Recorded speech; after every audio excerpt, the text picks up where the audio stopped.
Civil supply department సేకరించడం జరిగింది. ఈ సేకరించిన ధాన్యానికి 3 రోజుల లోపే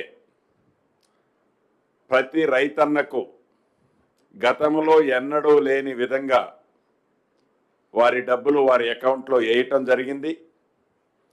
అంతేకాదు అన్న ప్రకారం ఇవ్వటమే కాకుండా ఎక్కడైతే పంట దేశంలో ఏ స్టేట్ గవర్నమెంట్ కూడా ఈ సివిల్ సప్లై ద్వారా ఇంత అడ్వాన్స్గా ధాన్యాన్ని సేకరించిన సందర్భం లేదు.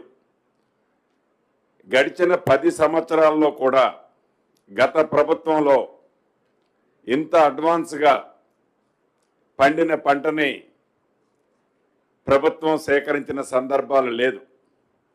ఈ ప్రభుత్వం